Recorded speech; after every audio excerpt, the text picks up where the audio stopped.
Univers convergent, science, fiction, société. Le Ciné-Club.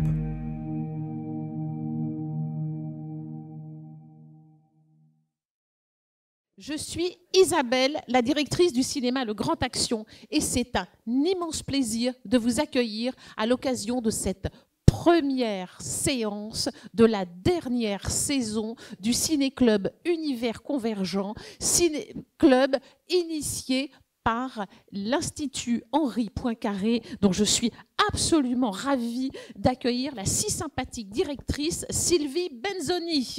On peut l'applaudir. Quelle ambiance! Merci. Et le non moins sympathique Quentin Lazarotto, responsable audiovisuel et réalisateur.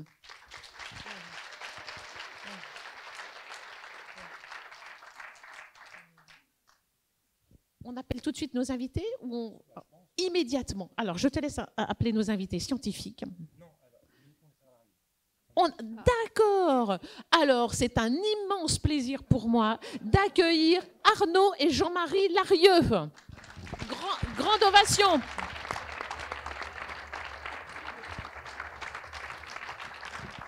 Quelle joie de vous accueillir, Arnaud et Jean-Marie. C'est un immense plaisir.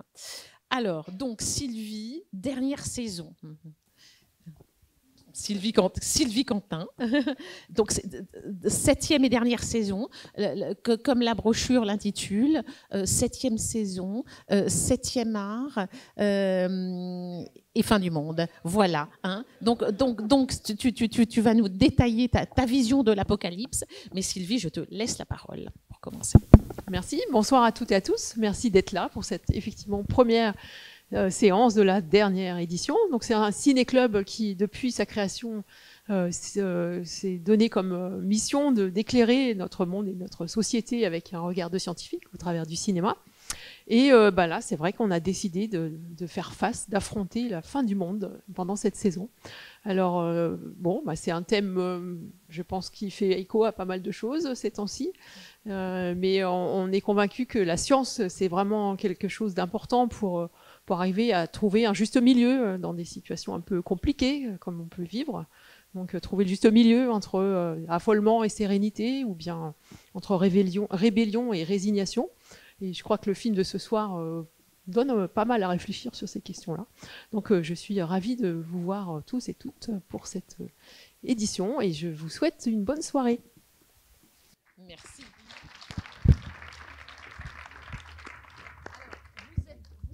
Toujours aussi nombreux et de plus en plus nombreux. Et vous vous souvenez, de séance en séance, je disais, on ne peut pas accueillir tout le monde, je vais agrandir ma salle. Et je l'ai fait. Maintenant, j'ai 239 places. Voilà. C'était une promesse tenue. Quentin, le monde est donc en perpétuelle évolution. Hein, c'est la plasticité de l'univers et dont notre ciné-club va se terminer en cette fin de saison sous cette forme-là pour renaître sous une autre forme. Oui. Tout n'est que renaissance. Bien sûr, on garde un peu de suspense. Mais en fait, comme c'est la première de la saison, je voulais déjà te remercier, Isabelle, de nous accueillir une fois de plus pour ces 6 séances qui sont prévues. Vous savez à quel point c'est un grand bonheur pour moi. Donc on peut t'applaudir.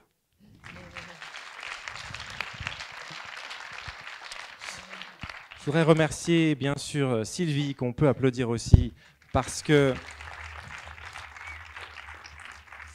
elle gère l'Institut immensément bien depuis qu'elle l'a repris il y a 2 ans, et elle nous a permis de continuer le Ciné-Club sous les bonnes auspices. Donc merci à toi, Sylvie. Et puis il y a toute l'équipe du Ciné-Club qui est là, donc Elios qui est à la captation, Cécile du pôle audiovisuel, Marion à la communication, Émilie, je ne sais pas si elle est là, pour la gestion de l'accueil, et toutes les équipes de l'IHP évidemment. Je pense qu'on peut les applaudir aussi parce que c'est un gros travail. Et puis, il y a bien sûr nos partenaires, que je me dois donc évidemment de remercier. Donc le Grand Action, l'intendance suivra, Bruno Toué qui nous régale après les séances, nos tutelles, le CNRS Sorbonne Université, le LabEx Carmin, le fonds de dotation de l'Institut Henri Poincaré que je vous encourage à rejoindre pour participer au projet de l'Institut. Et puis bien sûr notre partenaire presse, Science et Avenir, qu'on remercie aussi et qui nous propose un suivi de nos séances sur son site. Et c'est vraiment important pour nous d'avoir ce rayonnement-là aussi. Donc merci à eux. Alors, fin du monde. C'était un petit peu une boutade, mais on s'est dit, bon, c'est la dernière. Après Univers Convergent, le déluge, parce qu'après tout, quel autre ciné-club, hein? Donc du coup, nous avons cette année un thème, ce qui n'était pas notre cas avant. Notre thème a toujours été sciences et société, mais cette année, nous avons un thème un peu plus précis, que je voudrais repréciser un petit peu. La fin du monde, les physiciens ou les mathématiciens qui travaillent notamment à l'Institut n'ont pas forcément grand-chose à dire sur la fin du monde au sens métaphysique, parce qu'on peut avoir des théories cosmologiques sur où va notre univers dans 12 milliards d'années, mais elles ne sont pas facilement testables. Donc ils y travaillent, mais il n'y a pas grand-chose à en décrire précisément. En revanche, la fin d'un monde, en l'occurrence le nôtre, celui-là, on peut le définir, on peut travailler dessus et on peut réfléchir où est-ce qu'il va, que ce soit notre monde social, notre écosystème, qu'on sait qui est un peu embêté en ce moment, etc. Tout ça, c'est des choses sur lesquelles les scientifiques travaillent et dont on pourra justement discourir toute l'année, les 6 premiers mois de l'année, puisqu'on est là jusqu'en juin, avec des séances sur l'écologie, sur comme ce soir, les liens entre science et sociologie. Et puis, nous avons aussi le nucléaire, qui est un thème qui revient souvent, avec le syndrome chinois. Nous avons l'invasion extraterrestre au mois d'avril avec le magnifique documentaire The Visit, une rencontre extraterrestre. Je vous recommande vraiment cette séance. Et puis la fin du monde à laquelle, en général, on pense la première, l'impact météoritique, avec Deep Impact au mois de mai. Et on finira avec une soirée de clôture où on essaiera de retrouver un peu nos intervenants qui ont rythmé nos séances pendant ces 7 années. Et puis on aura aussi un magnifique film de Werner Herzog où on plongera carrément dans un volcan en éruption avec lui. Wow. Voilà. Donc pour le programme de cette année, ça va être un flamboiement. Werner Herzog que tu connais très bien par ailleurs, avec qui tu es allé travailler en Amérique du Sud. Voilà. Alors le film de ce soir, du coup on va pas trop en dire, c'est comme vous savez la tradition, on n'en dit pas trop parce qu'on préfère le découvrir, mais il est dans la programmation parce que évidemment il va confronter son personnage Mathieu Amalric, qui est la 3e collaboration de Mathieu avec les frères Larieux, pour donc confronter à la fin du monde. Et ce qui m'a beaucoup intéressé, c'est comment nos réalisateurs ont utilisé ou exploré tout l'imaginaire qu'on a autour des croyances de la fin du monde et toutes ces images extrêmement magnifiques, moi je trouve qu'ils ont travaillé, de comment on se représente ce que peut être notre fin, et puis évidemment comment on réagit face à cette fin, et leurs personnages évidemment n'appartiennent qu'à eux et ont leurs propres réactions qui sont assez croustillantes. Voilà. Je laisse Isabelle présenter plus avant nos intervenants. Alors, Arnaud et Jean-Marie font vraiment partie de l'histoire du Grand Action. Bien que, vous savez, je ne travaille pas sur le cinéma français, en fait, vous avez rythmé toute la vie du Grand Action, puisque dès que j'ai acheté le Grand Action en 2005, j'ai eu le bonheur de présenter Peindre ou faire l'amour, magnifique long métrage tourné dans les Alpes. Vous qui êtes pyrénéen et très attaché au territoire pyrénéen, ça vous vient de votre grand-père qui déjà faisait des films. Quelques années plus tard, donc entre-temps, vous avez tourné Les Derniers Jours du Monde en 2009. Quelques années plus tard, vous accompagnez votre chef opérateur Christophe Bocarne, qui vient présenter lors d'un de notre ciné-club, le ciné-club Loup Lumière, Un homme, un vrai. Et là, c'est par hasard, hein, en fait, vous êtes tombé sur c'est Christophe Bocarne qui le matin même, en se garant, tombe sur Mathieu Amalric, enfin une histoire mais complètement le hasard. Et donc Christophe lui parle de la séance et dit viens, Arnaud et Jean-Marie seront là, etc. Donc Mathieu Amalric vient. Après, comme Quentin l'a dit, au Grand Action, tout se finit par un cocktail au Grand Bar. Donc là, pendant le cocktail, l'un de vous a dans la poche Incidence de Philippe Dian. Et vous le montrez à Mathieu Amalric en disant il faut absolument que tu le lises. Et il le lira, il adorera et ça deviendra L'amour est un crime Parfait. Que vous retournerez aux frontières Alpes et Suisse. Voilà, donc ce projet, en tout cas, vous l'aviez en tête, et Mathieu Amalric s'y est joint ici même. Voilà, donc c'est toujours un grand bonheur de vous accueillir. Comme tu le disais, Quentin, vraiment ce qui vous intéresse, c'est... Alors, vos personnages vivent toujours des situations absolument inattendues, mais ce qui vous intéresse, c'est les personnages eux-mêmes, c'est l'humain qui est au centre de votre cinéma, des hommes très différents. Vous les filmez dans des situations absolument inattendues, toujours avec la même empathie. C'est ce qui vous caractérise, c'est ce regard chaleureux, empathique que vous portez à vos personnages, qui est à votre image. Donc c'est un grand bonheur de vous accueillir.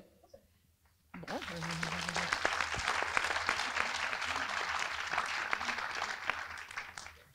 Vous dites quelque chose? On va faire bref. Merci de votre accueil. Alors nous, on venait ici avant que vous soyez là. Hein. Eh oui, parce que on a fait nos études plutôt littéraires, philosophie, littérature à Paris, à partir de la licence, et on venait beaucoup aux Grandes Actions. Je ne suis pas sûr d'ailleurs que tout ressemblait à ça, mais c'était la même adresse. Alors voilà, est-ce qu'il était là? Depuis 80 en fait, depuis en fait la réouverture 82 pour être précis, depuis la réouverture, depuis que la monosalle a été cassée et que le lieu est devenu bisalle, voilà, donc 82. Mais nous on est arrivé en 85-86.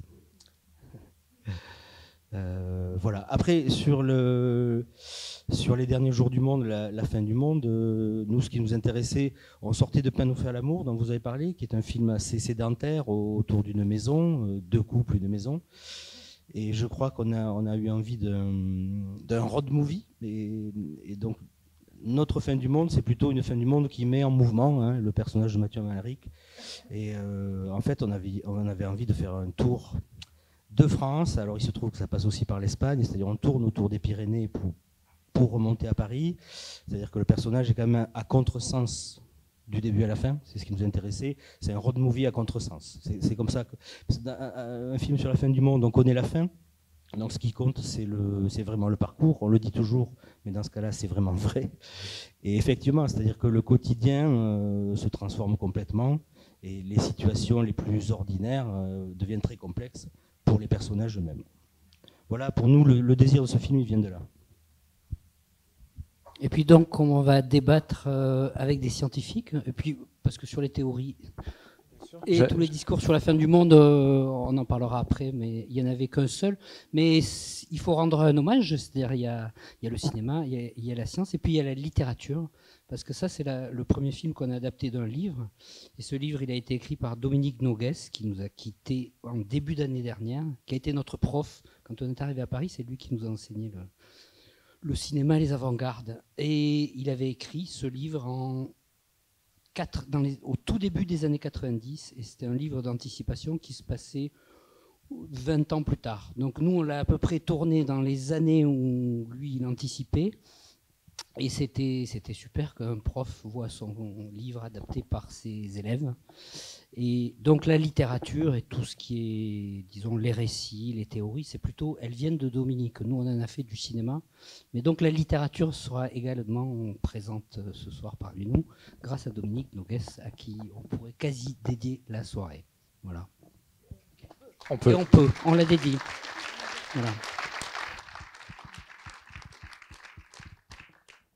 Comme vous l'avez dit, donc après le film, discussion. Donc on aura le plaisir de vous retrouver après votre film aussi pour en parler.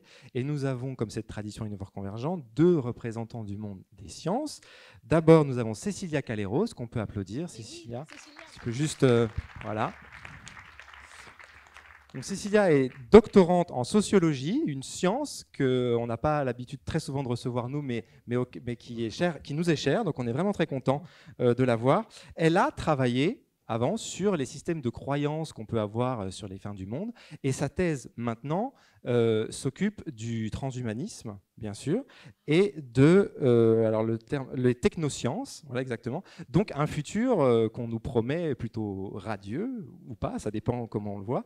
Donc elle pourra vraiment nous donner son regard sur le film et sur le futur qu'il nous présente. Et puis nous avons aussi Rodolphe Turpot, Rodolphe, qu'on peut applaudir. Alors Rodolphe, il est mathématicien à l'Institut de mathématiques de Bordeaux, il est professeur des universités, et alors, il m'a dit de dire, alors j'ai noté du coup, parce que, voilà, donc il travaille dans le domaine des calculs scientifiques. Donc, par exemple, il fait des tas de modélisation de systèmes assez complexes, et moi ce que je trouve intéressant, c'est ce dont il a parlé récemment à la radio notamment, d'une modélisation des comportement humain de masse face à un stimuli, et il parlait d'ailleurs notamment des invasions de zombies. Donc il pourra peut-être aussi nous donner son regard sur le film par rapport au comportement, la modélisation des comportements de toutes ces masses qu'on voit dans le film, et peut-être aussi des petites particules des humains tout seuls qui font leur propre parcours. Donc vraiment, je tiens à dire, ce soir, pour Univers Convergent, dont le but est de rapprocher science et société, nous avons le cinéma qui est notre dénominateur commun, nous avons la sociologie et les mathématiques, donc je crois que c'est une programmation vraiment, on est proche de la perfection. Et là, on applaudit Quentin. Voilà.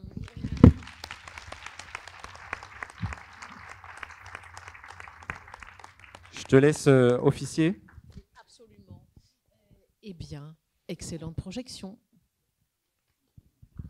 Ah pardon, précision, le film qu'on voit ce soir est en 35 mm, format de tournage du film. Je crois que c'est important de le dire. Important de préciser que Isabelle a bien conservé ses projecteurs. Voilà. Et c'est pas facile d'avoir deux systèmes d'exploitation, 35 et numérique. Mais comme je l'ai dit dans une de mes newsletters que beaucoup d'entre vous lisent, eh bien, s'il y a deux salles qui conserveront le 35 mm, ce sera la Cinémathèque et le Grand Action. Donc, il y aura toujours du 35 mm ici.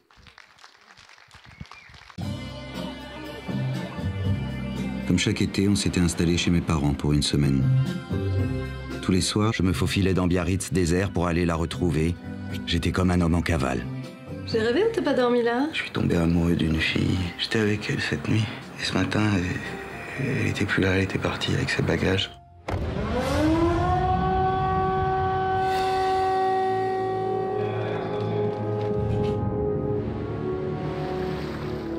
Faut s'attendre au pire, papa. Biarritz et la côte atlantique sont devenues des zones très dangereuses.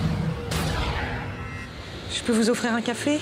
Avec ce qui se passe en ce moment, c'est trop bête de se croiser comme ça sans se parler.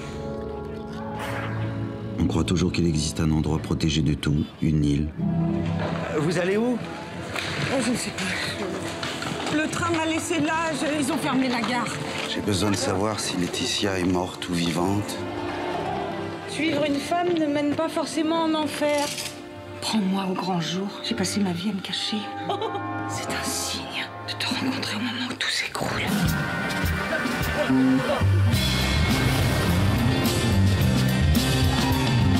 Chloé, mon ex-femme. C'est fou ce qu'on baisse quand ça va pas. Partir, mais pour aller où? Je sais pas. En Australie, sur des îles. Je reste. Toujours cette Laetitia. C'est fou. Comme les actes n'ont plus aucune conséquence. La jeunesse, c'est quand on ne sait pas ce qui va arriver. Peut-être que les choses ne vont pas si mal que ça. Le monde est simplement en train de rajeunir. Avec ces climats de fin du monde, les familles se retrouvent. Je croirais à Noël. Est-ce que l'un de vous deux veut se lancer pour nous dire un peu ce qu'il a pensé du film? Comme vous voulez. Alors, en tant que scientifique, c'est difficile parce que, en fait, moi généralement, quand je vois des films de fin du monde, je les utilise plus. Ah, pardon. Vous m'entendez mieux là? Ouais. Bon, ok. J'essaie de parler bien d'en face. Donc, je disais que généralement, quand j'entends fin du monde, j'entends film catastrophe, ce qui me permet de caler des modèles, voilà, de regarder comment la fin du monde se fait, etc. Et là, la fin du monde, c'est plutôt j'allais dire presque un personnage, non? Enfin, c'est un prétexte au road movie. Donc c'est beaucoup plus difficile de savoir ce qui se passe vraiment. Elle est multifactorielle, cette fin du monde. Il y a une maladie, il y a des missiles, il y a des terroristes, je ne sais pas trop quoi. Et du coup, c'est typiquement quelque chose qui serait très difficile à modéliser, à voir ce qui peut se passer, quoi. Je vais abonder dans ton sens, puisque en tant que sociologue, ce qui est assez frappant, c'est que quand il y a idée de fin du monde ou croyance de fin du monde, il y a discours de fin du monde. Or, effectivement, c'est presque le prétexte, puisqu'on ne le voit pas, il est en creux, les gens le prennent comme un donné, il n'y a pas de discussion qui apparaissent, et c'est assez frappant. Et finalement, quand on pense fin du monde d'un point de vue des sciences sociales, on entend aussi fin collective. Et là, c'est quelque chose qui est vécu à la première personne, qui est très existentiel, et qui fait, moi c'est ça qui m'a frappé, c'est que cette fin annoncée, ou attendue, ou en creux, laisse apparaître la pulsion de vie, et qui traverse tout le film, hein, la pulsion de vie qui passe par la pulsion sexuelle essentiellement, et c'est assez déroutant, effectivement, en tant que sociologue, de voir que quelque chose de très collectif, hein, puisque nous on modélise, ou en tout cas on théorise à partir du collectif. Là, c'est le trajet de ce personnage qui vit quelque chose d'intense et qui relève de l'espoir et du désespoir en même temps, un peu comme ce qui peut se passer quand on a une croyance dans la fin du monde, quoi. Ça suscite à la fois la crainte de la fin et en même temps la force, l'agir d'un nouveau monde, d'un monde à venir. Mais vous y croyez vraiment aux abris? L'hiver nucléaire ne dure pas plus de 6 mois. Quand nous sortirons de l'abri, nous serons les premiers touristes du Nouveau Monde. Ah oui? J'ai faim.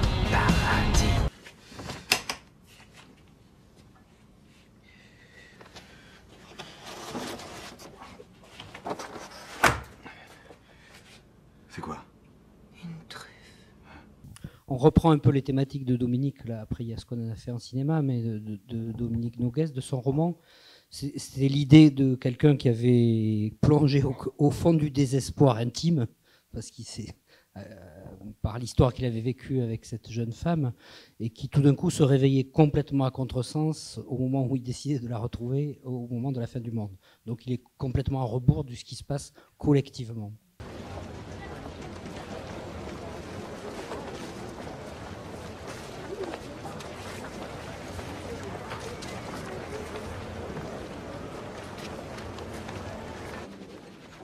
Voilà, je suis libre. Je suis libre comme je ne l'ai jamais été. Oh ma Laetitia, c'est de cette liberté-là que tu devais t'enivrer. Comme je te comprends.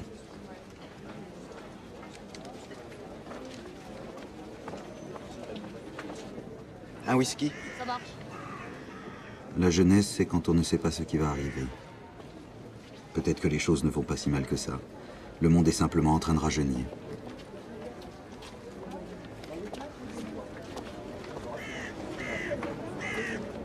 Voilà. Et la seule théorie qui était donnée dans le livre de Dominique, qui je crois a été coupée au montage, mais je crois qu'elle y était à un moment donné, je ne sais plus si c'était Sergi Lopez ou... Oui, je pense. C'était la théorie de quand une armée marche sur un pont et que les pas rentrent en résonance avec la construction et que le pont s'écroule. Donc lui, c'était une métaphore pour dire la fin du monde, c'est tout un tas de causes qui rentrent en résonance et qui aboutissent au cataclysme final. Voilà. Après, nous, là-dessus, on n'a pas plus de théorie. On a fait du cinéma sur la vague, je dirais. Non, après, nous, la notion de fin du monde, on la prend comme une pure fiction. Ça n'arrivera jamais. Soit on sera mort avant que ça arrive, soit ça n'arrivera jamais. Mais et du coup, qu'est-ce que le monde? Enfin, est-ce qu'il commence à mes pieds, jusqu'où il va? Donc, pour nous, c'est une pure fiction qui déclenche les angoisses, les désirs et tout un nouveau réseau d'organisation des sentiments. Voilà. Et un dernier, peut-être, nous, en revoyant le film longtemps après, on s'était dit, il est un peu comme c'est un récit qui fonctionne par capillarité. Alors c'est peut-être médical, mais c'est comme si le type essayait chaque fois de retrouver des possibles. Ça s'amenuise, et en même temps il y en a toujours un, et donc il circule comme ça en essayant de chaque fois de chercher un petit réseau, une maison, un lieu, et il y a encore des possibles jusqu'à la fin où il n'y en a plus. Voilà. Alors, j'avais une question pour vous deux. Pour commencer, les fins du monde sont complètement multiples dans ce film, mais Cécilia, peut-être si on peut commencer par toi, je sais que tu as étudié un peu ces croyances. Du coup, lesquelles sont représentées pour toi dans le film, et lesquelles seraient peut-être les plus prépondérantes parmi l'imaginaire commun de tous, déjà pour commencer? Ok, alors la question est extrêmement large, mais on peut retrouver les tropes de crainte de type cataclysmique, comme qu'on retrouve dans les films cataclysmiques, apocalyptiques. Il marche pas? Si. Je le mets plus près. Et je ne me souviens plus de ta question. C'était lesquels ressortent le plus souvent, disons, quand on étudie ces croyances-là, lesquels reviennent le plus, et peut-être lesquels t'ont rappelé le film? Ah, ok. L'origine cataclysmique, hein, qui renvoie aussi soit à la punition divine, les dieux, ou Dieu va faire abattre les choses sur Terre. Après, c'est extrêmement large, puisque toutes les cultures n'ont pas des croyances millénaristes ou apocalyptiques.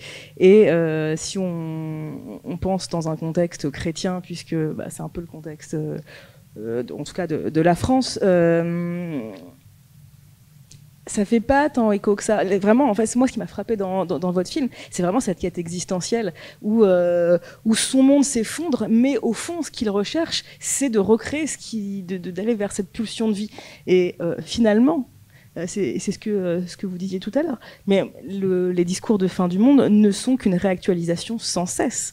Hein, c'est toujours un point à l'horizon qui s'éloigne à mesure qu'on avance. Et ça a surtout vocation à un discours en général, et c'est là où c'est plus compliqué quand c'est un film qui traite plutôt d'un parcours individuel, mais les fins du monde, ou les discours sur la fin du monde plutôt, cristallisent des tensions qui sont en général sociopolitiques, et ça apparaît quelque part en creux, encore une fois, avec ces missiles, on ne sait pas qui les lance, on ne sait pas d'où ça vient, etc. Bon, voilà. Merci. Rodolphe, est-ce qu'il y a quelque chose qu'on peut modéliser quand même dans ce film, ou est-ce qu'on peut partir de ce film pour parler peut-être des types de modélisation qu'on peut faire? Certaines images font écho malheureusement à une forme d'actualité en ce moment, avec ces combinaisons antiseptiques, ou je ne sais pas comment dire, par rapport à des épidémies. Peut-être c'est quelque chose sur lesquels vous avez travaillé? Alors, oui, des épidémies, ça peut se modéliser. D'ailleurs, ça se modélise. Hein. Il y a des modèles mathématiques, en gros il y a des équations, et puis les gens les résolvent au moins de manière approchée pour savoir ce qui va se passer, pour prévoir. Typiquement, vous avez entendu parler de l'épidémie en Chine, il y a des modèles qui tournent pour savoir à peu près ce qui peut se passer. Alors ça nécessite quand même une certaine connaissance de, par exemple, quel est le virus, quelle est la maladie, qu'est-ce qui peut se passer. Donc, par exemple, dans le film, on voit les gens mourir, mais on ne voit pas, par exemple, quelle est la durée d'incubation ou des choses comme ça. Donc, du coup, c'est pratiquement impossible à modéliser. On ne sait pas ce qui se passe. On voit juste les gens meurent, visiblement assez soudainement et en groupe. Ça a l'air très contagieux, mais en même temps, le héros s'en sort bien, parce que, par exemple, quand il arrive dans le Lot, il y a tout le monde dans l'auberge qui succombe, mais pas lui. Mais donc oui, des maladies, ça peut se modéliser, sans problème. D'ailleurs, bon, comme je disais, l'Institut Pasteur a sûrement des modèles, le CDC aux États-Unis, qui est l'équivalent, a des modèles. Voilà. Et après, il faut mettre les paramètres qu'il faut. Donc, ça dépend de la maladie. Et ça permet quand même de prévoir et par exemple d'organiser des quarantaines s'il y a besoin, des choses comme ça. Maintenant, une maladie, est-ce que c'est vraiment la fin du monde?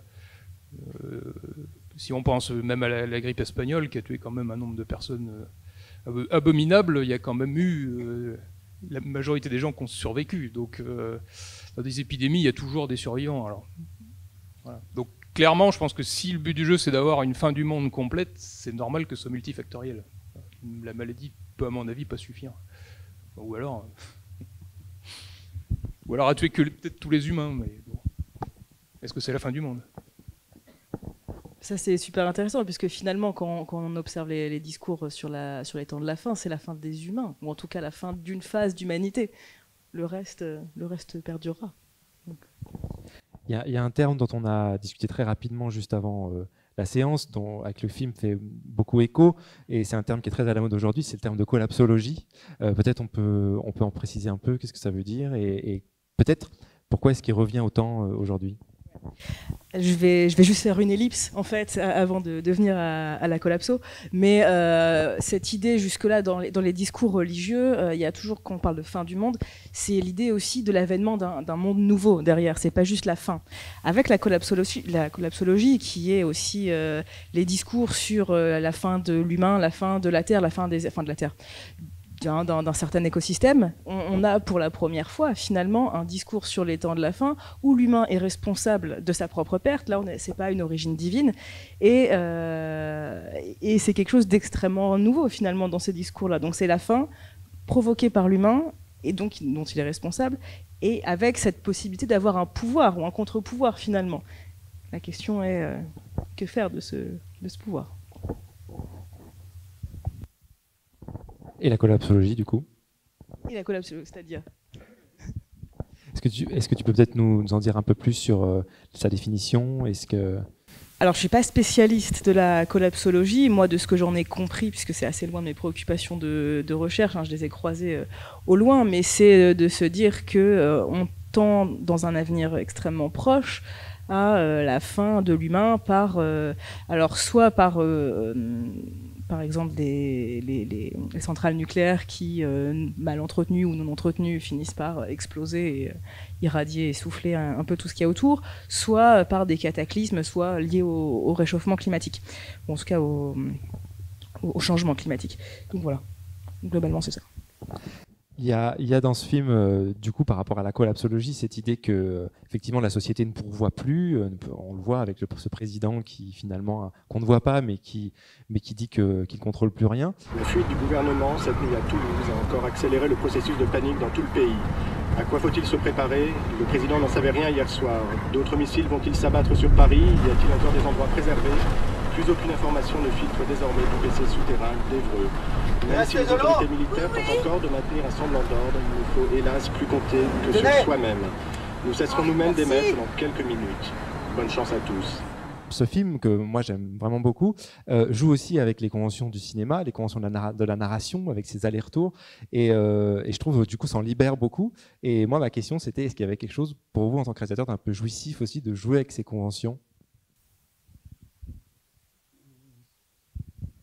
Ça n'a pas été facile, enfin, les flashbacks au cinéma, ça n'a pas été... Il faudrait plus parler avec la monteuse, mais c'était comme ça dans le roman. Enfin, en réalité, c'était un peu un roman impossible à adapter, parce qu'en réalité, le roman fait 700 pages, il y a des digressions de tous les côtés, des considérations philosophiques, des recettes de cuisine, C'était un peu le roman total de Dominique. Nous, on s'est dit, on va faire le film total, entre guillemets, mais enfin, là, on n'avait pas les moyens de la littérature, on va dire, donc il a fallu faire un parcours un peu plus resserré, plus...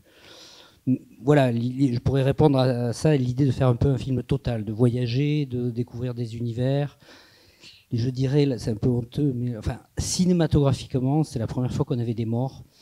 Et c'était assez jouissif de se dire que chaque personnage, il allait falloir inventer sa mort. Bon, c'est jamais que du cinéma, hein, mais ça, c'était très intéressant. On jubilait un peu chaque fois de se dire... Enfin, on n'avait jamais fait ça en plus, donc c'était... Voilà. C'était une sorte de spectacle. Vous faites la transition vers ma question suivante, qui était comment on travaille ces scènes de fin du monde? Parce que même si vous traitez la raison en creux, elles sont quand même extrêmement importantes pour les réactions du personnage principal et pour les choix qu'il va faire. Et il faut les rendre... Réaliste, c'est un grand mot, mais en tout cas, il faut qu'on y croit. Est-ce que ça a été difficile à mettre en place, ou est-ce que ça vient assez facilement, parce que peut-être que l'imaginaire commun est tellement fort que immédiatement on les reconnaît? Il faut dire que les trucages, il n'y a quasiment pas de trucage numérique. Donc nous, le matin, quand on est arrivé sur les décors, on vivait dans la réalité qui est filmée. Et par rapport au cinéma numérique, où tout était inventé en studio sur un écran. Nous, quand on arrivait, il y avait des faux morts, des voitures renversées. Donc on était assez vite dans l'ambiance.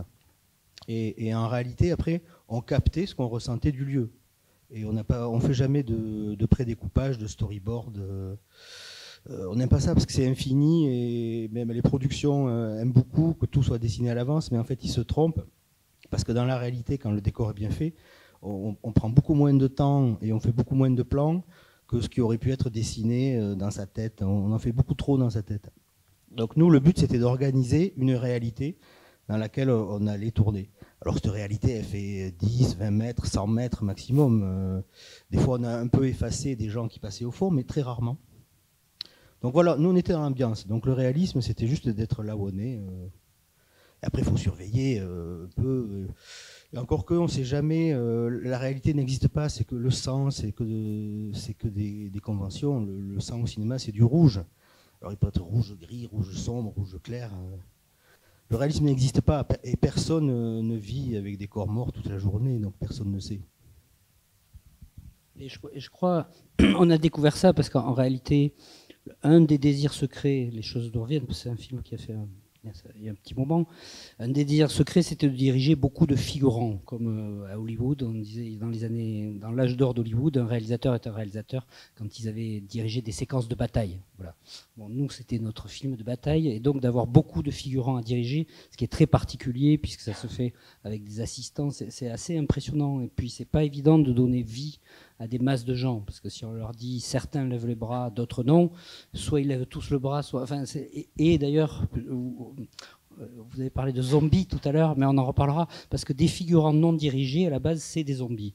C'est-à-dire, on a des gens sans vie qui avancent, qui font des choses automatiques, et c'est très difficile de donner vie à la figuration. Et peu à peu, ça venait parce que les gens avaient une grande jubilation, étrangement, à jouer justement la catastrophe, les débâcles, et très vite, dès qu'on était avec un groupe, au bout de quelques jours, il y avait on travaillait ensemble. Ça c'était très, très beau à tourner. Enfin, ça, c'était une des révélations du film, c'est de travailler collectivement. Il n'y avait pas que l'équipe, il y avait tous les figurants. Au château, c'était dingue. Quand ils sont tous morts, nus, ça a été très compliqué à prévoir. Et en réalité, d'abord, tous les gens voulaient rester, tous les gens étaient prêts à tourner nus. Et la mise en scène, c'est quasiment eux qui ont quasiment fait le tableau, je veux dire, et ça s'est fait en 3/4 d'heure. Enfin, c'était hallucinant. C'était très vivant, en fait, ce tournage. Je peux pas... donc, il en est peut-être le reflet, mais voilà. Vous confirmez ce que disait un peu Cécilia, que dans ces moments où on pense beaucoup à la mort, il y a en fait une pulsion de vie qui revient. Mais par contre, il y a aussi une pulsion de mort que moi je trouve dans ce film. Les gens ont tendance à vouloir mourir quand même à un moment donné. Et donc, je suis désolé de revenir encore aux croyances, mais c'est vrai que c'est un peu le sujet. Pourquoi on a ces fascinations pour cette fin du monde ? C'est une question extrêmement pertinente. Pourquoi Parce que ça fait déjà partie de notre imaginaire culturel. C'est quelque chose d'extrêmement récurrent. Cette idée qu'un jour, nous n'existerons plus, pas à l'échelle individuelle, mais à l'échelle collective. Là, encore une fois, je prends le contexte français, puisqu'on aurait un contexte asiatique, africain, ça serait différent.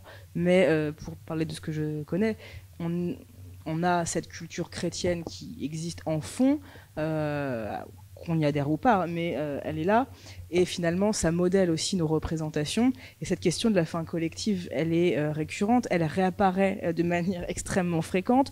Depuis environ 1000 ans, il y a ce jeu qui n'en est pas un, qui est de dire mais quand est-ce que sera cette fin, avec les exégètes des textes religieux qui vont dire en fait si on interprète ça va être telle date, telle date. Il y a un vrai jeu de dates. Sans me tromper de trop, je crois que les témoins de Jéhovah ont prédit ou annoncé la fin du monde plus de 150 fois depuis leur existence, avec des dates toujours précises mais toujours reculées.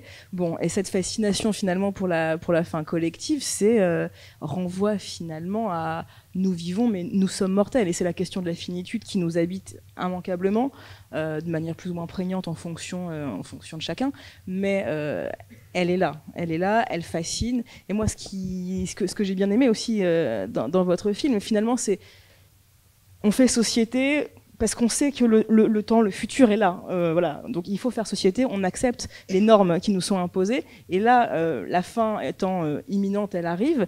Il y a une explosion totale des normes, avec la question de l'inceste, avec la question de la sexualité débridée, et la question presque du consentement qui vrille un peu quand cette femme vient le voir et lui qui dit pas maintenant, elle est outrée qu'on puisse lui dire non. Bon, il y a cette question de finalement les normes permettent de tenir la société. S'il n'y a plus société, est-ce que ces normes sont encore très utiles, ou est-ce que les individus ont encore envie de les respecter finalement? Et ça apparaît assez bien finalement. Vous saviez que Théo était mon père? Oui.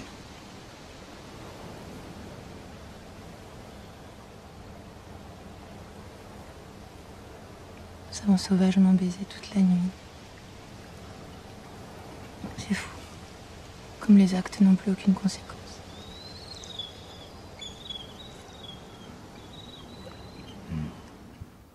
En faisant le film, on se disait toujours, mais en réalité, le pire, c'est l'éternité. C'est pas du tout qu'il y ait eu de fin.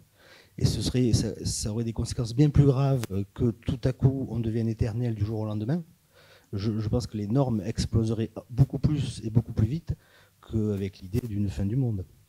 En fait, la fin du monde, et c'est consolant, je pense. C'est consolant. C'est la preuve qu'on vit, mais l'éternité est un truc absolument terrifiant. Bah, vous me faites une super transition. Vous n'arrêtez pas de me faire des transitions parfaites vers mes questions, parce que Cécilia, ce que je trouve fascinant par rapport à ces croyances de fin du monde, c'est qu'il y a deux pendants quand même absolument incroyables. Donc il y a ceux qui vont regarder la fin du monde et qui vont être fascinés par Nostradamus et 2012 et les Mayas, et de l'autre côté, il y a les transhumanistes qui vont nous dire mais non, nous on va s'augmenter et tout va bien, et il y a une promesse d'éternité. Du coup, peut-être un commentaire. Alors c'est ça qui est très intéressant, c'est qu'on a des discours millénaristes qui reviennent de manière fréquente et qui soit suscitent la crainte, soit suscitent une attente assez folle de cette fin collective. Et quand vous dites que l'éternité c'est pire, j'allais justement rebondir en disant mais dites pas ça à des transhumanistes, puisque eux, ce qu'ils recherchent, c'est justement cette quête d'immortalité ou d'ammortalité, c'est-à-dire une longévité extrêmement accrue, mais si à un moment on se prend un avion dans la tronche, bon, ce sera la fin.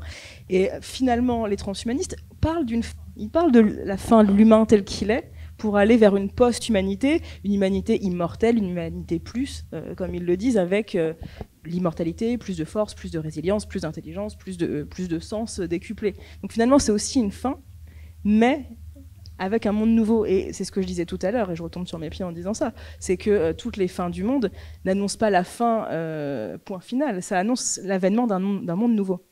Oui, ça me fait penser à l'époque où on tournait les derniers jours du monde. Je crois qu'il y avait c'était à peu près l'époque de la possibilité d'une île de Houellebecq qui était sur le clonage, donc une tentative d'aller vers l'éternité. Et étrangement, nous, on s'en inspirait beaucoup et on avait l'idée aussi que lui-même s'était inspiré de la fin des derniers jours du monde, le roman, parce que le type faisait une quête seul très longtemps sur des territoires en Espagne. Je ne sais plus très bien à la recherche de quoi. Il était accompagné d'un chien. Mais enfin, étrangement, c'était mélangé entre la fin du monde et l'éternité. Il y avait un double espèce de quête paradoxale. Il était éternel, il était cloné et en même temps, il s'enfonçait, il cherchait la fin du monde. Ce moment dont vous parliez, Cécilia, où l'humain devient post-humain, est-ce que c'est ce qu'on appelle la singularité ou non? Et sinon, est-ce qu'on peut expliquer un peu ce que c'est que cette singularité dont on parle? Alors, je dirais oui, mais ça mérite qu'on décompose un peu les étapes. La singularité, c'est la croyance selon laquelle, à un moment, on arrivera à créer une intelligence artificielle générale qui sera suffisamment puissante pour être plus suffisamment puissante pour être plus intelligente que l'humain, et donc prendre en charge son évolution. Parce que l'évolution darwinienne, pour les transhumanistes, c'est sympa, mais c'est un peu long. Donc si une intelligence artificielle générale peut prendre en main la suite, pour eux, ce serait extrêmement plaisant. D'ailleurs, c'est quelque chose d'extrêmement central dans la pensée transhumaniste, c'est cette singularité. Et si on s'attache à lire la singularité à travers d'un des théoriciens du transhumanisme qui est Ray Kurzweil, lui dit à ce moment-là que cette IAG existera, l'intelligence humaine et l'intelligence artificielle pourraient, pour lui, vont fusionner, et il y aura une indifférenciation totale entre l'humain et la machine.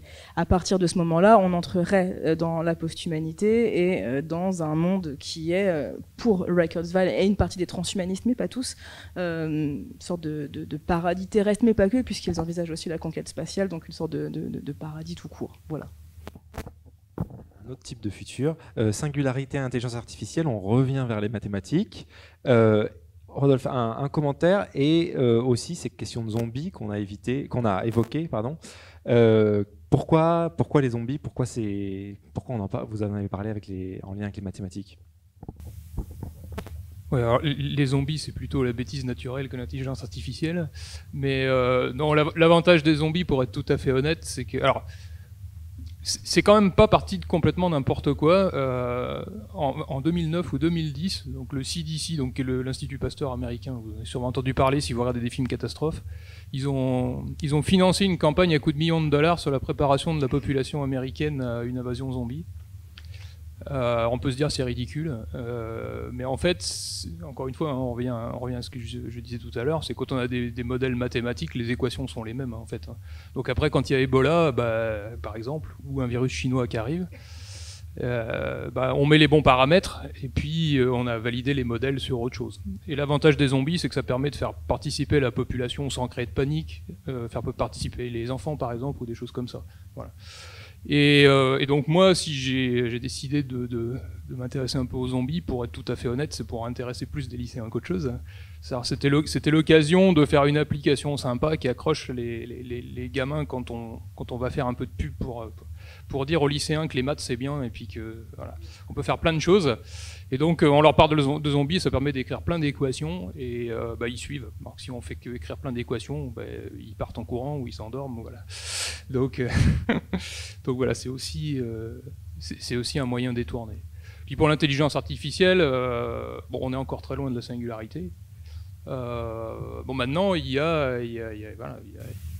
c'est quelque chose à la mode. Il y a clairement des gens qui mettent des moyens énormes là-dedans, donc y compris des firmes privées, par exemple Google ou des choses comme ça, qui d'ailleurs emploient plein de mathématiciens depuis très longtemps et qui ont un temps d'avance, je pense, sur la plupart des instituts publics.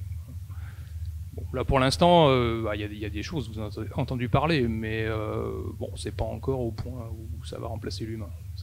On peut attendre quelques dizaines d'années tranquilles, je pense, de ce point de vue-là. Pas trop de crainte alors, à avoir. Oui, alors après on tombe dans la science-fiction. Ça, c'est quelque chose que les auteurs de science-fiction se sont beaucoup appropriés. Qu'est-ce qui se passe quand la machine prend le dessus? Donc voilà. Est-ce qu'on tombe dans un remplacement? Est-ce qu'on tombe dans une guerre entre les uns et les autres? Voilà. Sans citer Terminator, vous pouvez penser à Dune, où les humains sont affranchis des machines d'une certaine manière parce qu'ils ont bien vu que c'était pas possible. Bon, après, voilà, on saura quand on y sera, hein, je pense. Bonne conclusion. J'avais une avant-dernière question pour vous.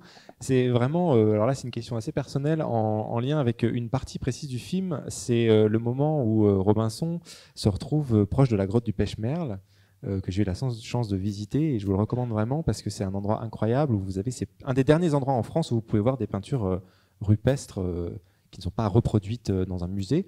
Et il y a aussi ces fameuses traces de pas qui sont quelque chose d'extrêmement émouvant, où on voit dans la boue solidifiée, maintenant fossilisée, des traces de pas d'un adolescent. Et du coup, vous avez un des derniers hommes dans votre film qui se retrouve quasiment à l'endroit des premiers hommes. J'imagine que c'est voulu, cette métaphore. Est-ce que vous pouvez nous en parler ?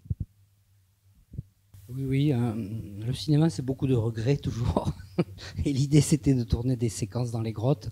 Il y avait des séquences. C'est un film un peu infini. Donc, c'est toujours troublant cette histoire de fin du monde parce que c'est la fin de tous les possibles et en même temps, ça en ouvre plein. Et c'était un film comme si on découpe l'espace de plus en plus et on n'arrive jamais au point. Alors, je sais pas comment ça s'appelle en maths, mais c'était un peu ça le film. Et donc, il était normalement les militaires l'amenaient manu militari dans ces grottes de Pêche-Merle avec les peintures. Et c'était aussi la fin du monde. Et ils repartaient. Ça a été écrit, mais pas tourné. Bon, à un moment donné, il faut raccourcir. Mais on aimait beaucoup, oui, que la fin du monde rejoigne les origines du monde, ce qui est aussi un peu l'idée du film. C'est-à-dire, plus il va vers la fin, plus il revient vers les commencements. Il y avait une idée comme ça aussi de tourner les villes sans éclairage artificiel. Les villes reviennent à l'état naturel. C'est une sorte de vestige dans la nature. J'arrive à ma dernière question avant de passer aux questions du public. C'est une question pour vous quatre. Répondez-y dans l'ordre que vous voulez. C'est quand même Robinson et c'est quand même la question. La fin du monde, vous allez où et qu'est-ce que vous faites? Qui veut se lancer? Nous, à l'époque, ça a été un très beau tournage. On avait dit on continue de tourner. On tournait jusqu'à que...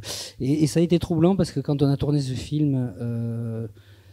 c'était en pleine crise de 2008 et on a mis un temps fou à comprendre. Quand on nous parlait de la crise, on ne comprenait jamais de quoi il était question et on était tellement dans le film où nous-mêmes on inventait des crises, des crashs, qu'on n'avait pas compris qu'il y avait une vraie crise pendant qu'on tournait.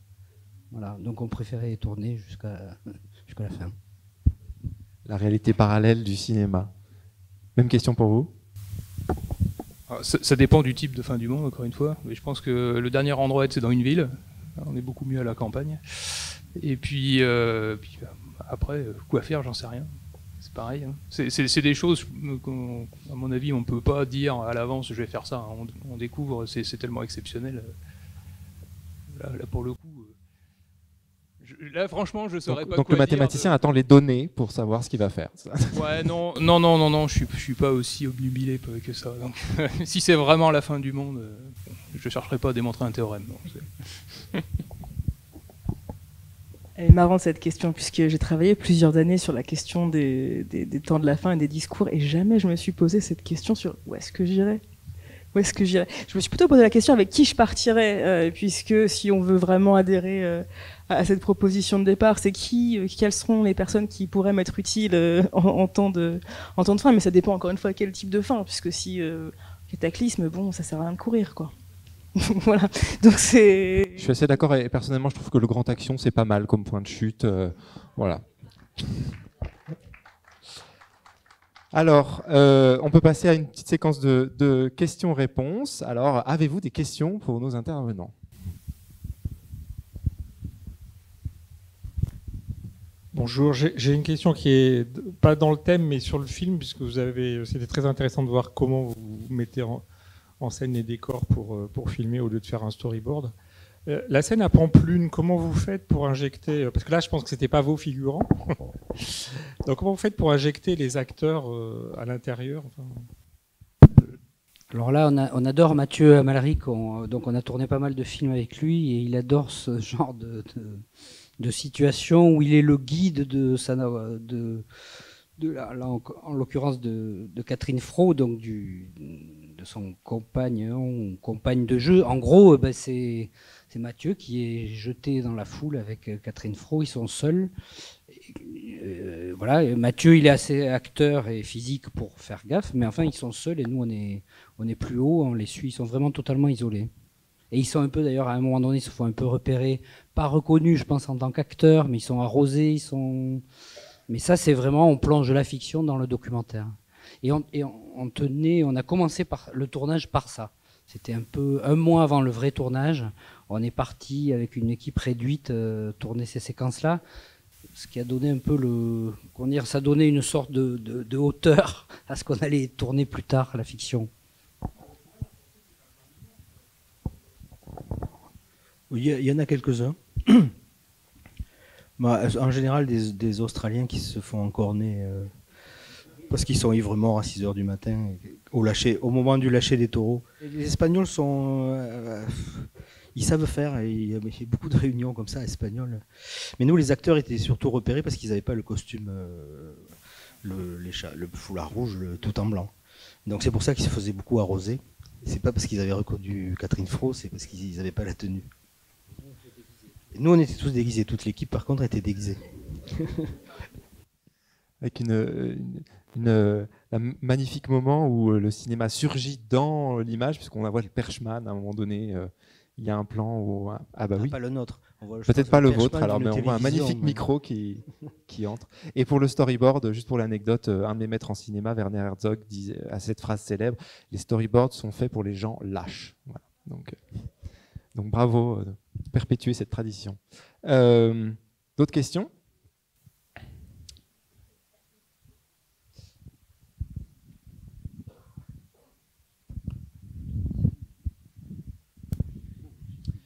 Bonjour. Est-ce que vous pouvez nous parler un petit peu de la direction d'acteurs ? Moi, je suis un petit peu étonné de voir que Robinson, finalement, son visage, il n'exprime rien, jamais.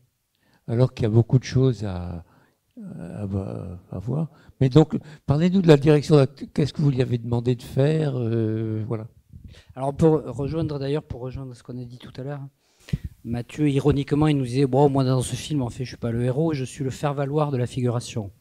Et ce en quoi on était un peu d'accord, puisqu'on avait dit on fait ce film pour voir les figurants. Mais alors, je suis pas du tout d'accord avec vous. C'est Mathieu Amalric, c'est bien la preuve, ce film-là, que c'est un très grand acteur. Quand on dit c'est un acteur qui parle, il a 3 mots dans le film et il est extrêmement expressif. D'ailleurs, il est connu souvent pour ça parce qu'il fait 40 choses fines avec les yeux, etc. Après, il crie pas, il n'est pas dans le pathos, mais il a un visage extrêmement mobile. Il joue beaucoup avec les yeux, beaucoup. Il a que le visage pour jouer, il n'a pas les mots. Dans beaucoup de situations.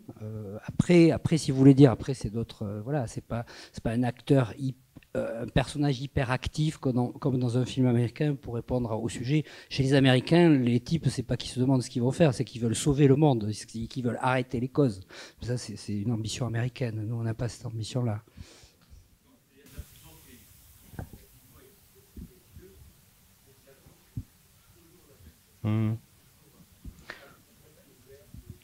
Dites-vous que c'était Lino Ventura dans Les Derniers Jours du Monde. Lino Ventura ne bouge rien quand il joue. C'est la base de l'acteur. Et en plus, il ne faudrait pas qu'il entende ce que vous dites, parce que nous, on passe beaucoup de temps à lui enlever des tics et des expressions qui n'ont rien à faire là. Donc, gardez-le pour vous. Il ne faut pas qu'il... Non, parce que c'est le cinéma. Hein, c'est l'effet coulé de chauffe. Hein. Vous filmez quelqu'un, vous filmez une soupe et il a faim. C'est tout. Et là, c'est Mathieu et ce qui arrive dessus et vers où il va. Voilà, c'est tout. Et après, il est obligé d'écouter les gens. D'ailleurs, c'était plus compliqué avec Catherine Fro, parce que l'histoire entre eux, c'est que Robinson ne s'intéresse qu'à moitié à son histoire. Donc ça, c'était complexe, mais c'est ça le sujet. Il l'écoute, mais et elle-même elle parle à vide, et tout le monde la fuit, et tout le monde la lâche, et c'est son destin. Donc Mathieu doit à la fois l'écouter pour qu'on l'écoute, mais aussi, voilà. Donc il ne faut pas qu'il en fasse trop. Oui, parce qu'après on va rentrer vraiment dans l'histoire de cinéma. Il ne faut pas confondre le personnage et l'acteur. C'est vrai que dans ce film-là, Mathieu, c'est un regard, et je trouve que c'est un des grands. C'est un acteur qui a un regard. Tous n'ont pas l'intensité de son regard, et c'est quelqu'un qui cherche des signes. Donc effectivement, c'est une sorte de passivité ou de réceptivité et de regard sur ce qui l'entoure. En ce sens-là, on lui demande d'en faire peu, parce que sinon... Et puis, il est un peu indifférent, effectivement, à ce qui se passe. Il y a une certaine... le recul du regard. Moi, je trouve qu'il fait ça très très bien. Y a-t-il encore des questions? Oui, là-haut.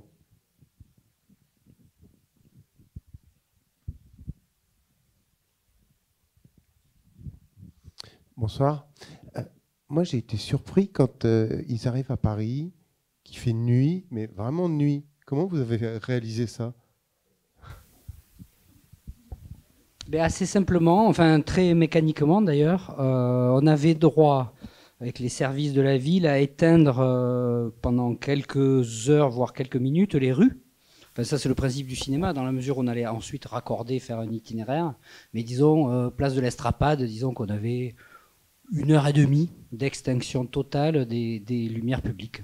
On a tourné entre minuit et 5h du matin. Je pense qu'en plus, les nuits totales, je pense qu'on a fait ça en une seule nuit.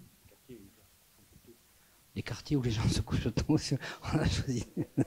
C'est vrai que c'était plutôt calme, on n'a pas été à Pigalle. Pigalle, on n'aurait pas réussi. Par exemple, enfin, je veux dire un quartier où il y aurait des enseignes lumineuses, etc. Et de temps en temps, on effaçait ce qui pouvait rester. C'était très compliqué avec les feux rouges, enfin les feux de circulation. Et de temps en temps, une fenêtre au loin. Mais c'est vrai que c'est des quartiers, à partir d'une certaine heure, une fois qu'on a éclairé, éteint les éclairages publics. Voilà. Et on avait ça c'était le chef opérateur, il faut vous rendre hommage à Thierry Arbogast, qui est un très grand chef opérateur, c'est lui qui a éclairé le film. Et là, il avait boosté cette lampe qui éclairait quasi à 400 mètres. C'est-à-dire, il ne fallait pas la croiser son regard à la lampe. Donc c'est quand même ça qui est très puissant, et c'est Mathieu qui fait l'éclairagiste. Voilà. Et on enlève tous les sons, forcément, c'est du son qu'on reconstitue ensuite, donc on enlève tous les sons de la ville, de Paris. Et c'était un peu un pari, mais ça marche une fois que c'est monté. Je vais poser une question très terre à terre, parce qu'en fait c'est quand même un film à grand spectacle, ce film. Et quel est le budget du film? alors c'est toujours mystérieux même pour les réalisateurs de savoir quel a été exact. Mais c'est pas un budget énorme, franchement, par rapport à ce qu'il y a à l'image. C'est un film qui a dû coûter 7-8 millions. Je veux dire, il y a quelques comédies que vous pouvez voir qui sont à 12, 14, 15 millions. Il y a le Grand Bain, 17 millions. Oui, mais je m'attendais un peu à une réponse comme ça, en fait. Mais... Voilà, c'est une manière de travailler qui n'est pas la même. Ouais, c'était pas 30... Non, c'était il y a 10 ans. Non, on parle de... 10 ans. Non. C'est des millions d'euros. Oui, donc c'est c'était fait avec un budget relativement modéré pour le type de résultat. Exactement, tout à fait. Et c'est des films quasi impossibles à réussir parce qu'on est entre deux eaux. À monter financièrement, c'était plutôt très difficile et même beaucoup de techniciens chevronnés, donc à l'exception notable de Thierry Arbogast, beaucoup nous ont quitté en disant il n'y a pas assez de budget pour faire ce que vous voulez faire. Donc il fallait être toujours une sorte d'intelligence comme ça, de se dire Paris la nuit, c'est comme ça qu'on va faire. À Pampelune, les figurants passent derrière la caméra et puis reviennent pour nourrir parce que on n'en a pas assez. On a été à Pampelune pour avoir des grands effets. Voilà, chaque fois, il fallait trouver des astuces. Simplement vous complétez après le budget. Est-ce que vous avez trouvé facilement le financement? D'abord, c'est pas nous, c'est le producteur. Oui, mais... Et ça n'a pas été facile, non. Je pense, parce que moi, j'étais dans un circuit qui a participé à ce financement, mais je voulais savoir, moi c'était un petit coin, un petit bout, mais je voulais savoir si facilement vous avez pu trouver le financement. De toute façon, je pense que c'est jamais très facile. Non, le producteur avait été plutôt fort, mais là aussi on avait eu parce qu'il y avait la crise financière, on avait des accords avec la Warner qui avait décidé de retirer ses budgets à cause de la crise de 2008. Donc tout ce qui n'était pas signé, ils ont retiré leur... Non, ça a été assez complexe. Mais l'idée de faire une fin du monde, on revient à ce qu'on a dit, on s'était dit on arrivera à faire ce film en disant on filme la fin du monde à hauteur d'homme. On a un seul point de vue qui est le personnage de Mathieu Amalric. C'est-à-dire on ne survole pas les foules, on ne va pas voir ce qui se passe à New York, c'est uniquement du point de vue de ce type. Voilà. Alors il nous reste temps pour une question. Une question qui reprend ce que vous venez de dire, que j'ai envie de poser depuis longtemps en fait.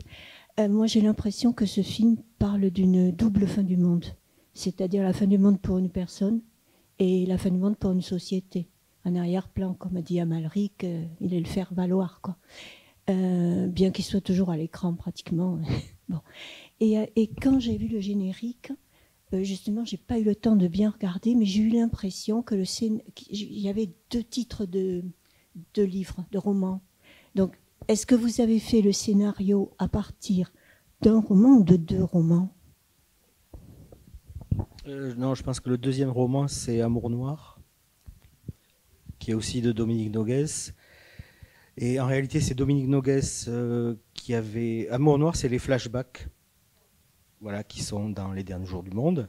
Et Dominique Noguès en a fait un autre livre à la demande d'un éditeur, en réalité. Il a extrait les flashbacks et en a fait un roman autonome qui s'appelait Amour Noir, et qui a eu le prix Femina, d'ailleurs. Et qui était un roman plus lisible, disons, de 200 pages. Et voilà, juste l'histoire de Laetitia, tout ce qu'on voit dans les flashbacks. Et pourquoi nous, on s'est obligé à citer les 2, je ne sais pas. Il y a peut-être des... Parce que je pense que dans Amour Noir, il avait refait des variations par rapport à ce qu'il avait fait dans Les Derniers Jours du Monde. Et par rapport aux éditeurs, il fallait qu'on cite les deux romans. Bien, la soirée continue au cocktail pour ceux qui ont choisi de nous rejoindre. Et puis au mois prochain pour un film de Gus Van Sant, Promised Land. Et on applaudit nos intervenants. Merci.